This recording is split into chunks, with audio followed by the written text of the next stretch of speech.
Nearly 3.5 billion opioid pills were shipped to Ohio in 6 years. More than 4,000 Ohioans died in that same time frame.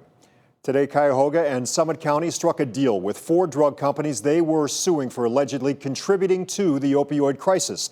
The deal with Teva, AmerisourceBergen, Cardinal Health, and Mekison is worth $260 million. That is a fraction of the billions they were asking for if this case had gone to trial.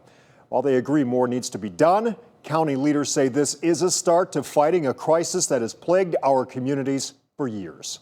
We're on the front lines. We see it. We see families being totally destroyed. I mean, we have more kids in custody today, in part because of the opioid crisis. We have more people in need of treatment. We have nowhere near enough beds. We've had to bring in extra freezers in the medical examiner's office for bodies. I mean, this is a crisis.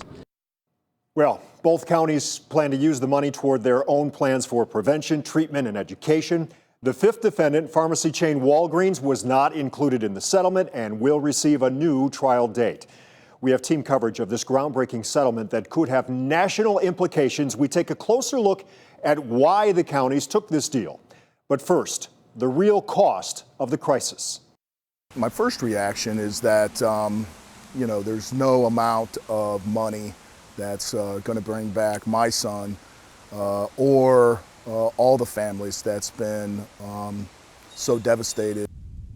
2 fathers who were on the potential witness list to testify in this high-profile case are now speaking out after this major settlement. Both men lost a son during the opioid crisis, and both men tell News 5's Bob Jones they have mixed feelings on the deal reached today. Bob.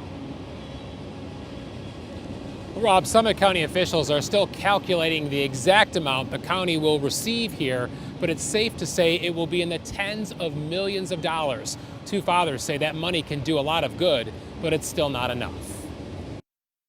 This is a total of 10 acres that we've received from the county. Travis and Shelley Bornstein showed us the wooded area in Springfield Township that will be transformed into Tyler's Redemption Place, a relapse prevention wellness center named in honor of their son. You have to treat the entire person, mind, body, spirit, in a community setting. Like so many caught up in the opioid epidemic, Tyler got hooked on pain pills after surgeries, then got addicted to heroin. He OD'd on heroin laced with fentanyl in 2014, his body dumped in a vacant Akron lot. As for the $260 million settlement with drug companies, Travis had this reaction.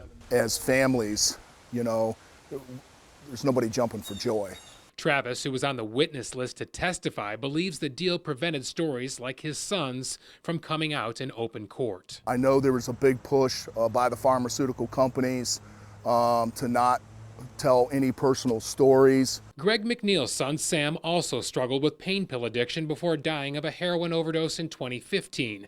McNeil is bothered the drug companies did not admit any wrongdoing as part of the settlement. You would have had the testimony of all of the false and misleading practices that the industry has perpetuated over the course of the past 20 years.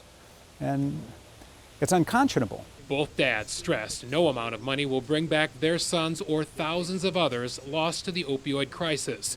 But they hope much of the settlement money goes towards treatment. Unlike the tobacco settlement, in this particular case, there's going to be some things that will directly impact the opioid epidemic. We have to invest in resources and relapse prevention and wellness programs to stay with people for the long term. And the Summit County executive has formed a task force to oversee how this settlement money is dispersed throughout Summit County. The task force will recommend programming for key areas, including treatment, prevention, and education. Live in Akron tonight, Bob Jones, News 5.